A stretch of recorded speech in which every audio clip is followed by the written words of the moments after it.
ओम सभी को सादर नमस्ते। मैं गगन आर्य। देखिए, परमात्मा की जो व्यवस्था है वह इस हिसाब से है कि मनुष्य को उस व्यवस्था का पालन करना ही पड़ता है, तभी वह सुखी रह सकता है। क्योंकि हमें जीवन में सुख चाहिए, दुख नहीं चाहिए। दुखी होने के लिए कोई भी आत्मा इस धरती पर नहीं है, सुखी होने के लिए।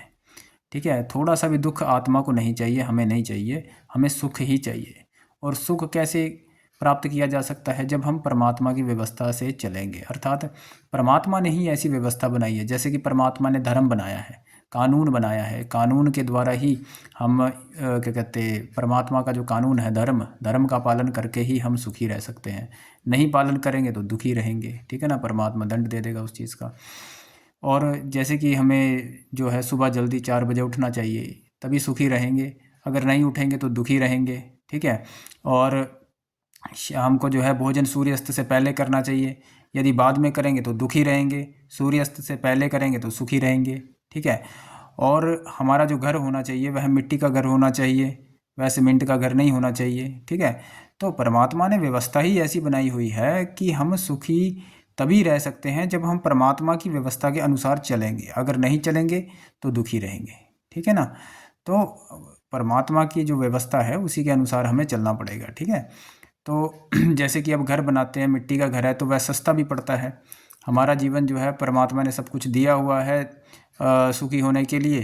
तो मिट्टी का घर जो है वह सस्ता भी बनता है और हमारे जीवन के लिए एक तरह से उपयोगी भी है, जिससे हमारा शरीर और मन दोनों ठीक रहते हैं। ठीक है। और सीमेंट के घर में हमारा स्वास्थ्य भी खराब होता है और मानसिक समस्याएं भी बहुत आती हैं। तो इसीलिए व्यवस्था ही परमात्मा की ऐसी है कि सुखी रहना है तो वैसे ही चलना पड़ेगा, वरना आप सुखी नहीं हो पाओगे। अब जैसे कि लोग पेड़ काट रहे हैं, बहुत ज़्यादा कार्बन बहुत ज़्यादा बढ़ रही है, कार्बन डाइऑक्साइड। और और उसी के ऊपर रिसर्च की जा रही है कि हमें कैसे कार्बन को कम करना है। लेकिन परमात्मा ने व्यवस्था ही ऐसी बनाई है कि आपको पेड़ लगाने पड़ेंगे। ठीक है ना, तभी आप सुखी रह पाओगे, वरना दुखी रहोगे। तो हमें ज़्यादा से ज़्यादा यह समझना चाहिए कि हमारे दुख किन कारणों से हैं। सांख्य दर्शन में भी बताया गया है, आध्यात्मिक दुख हैं और भौतिक दुख हैं। इन दुखों को ख़त्म करने के लिए हमें प्रयास करना चाहिए और जीवन में सुखी होना चाहिए। और परमात्मा की उपासना करने से हम बहुत से हमारे आध्यात्मिक दुख हैं वह नष्ट हो जाते हैं। और ज़्यादा से ज़्यादा पेड़ लगाएं और दूसरी चीज़ें काम करें जिससे हम सुखी हो सके इस धरती पर।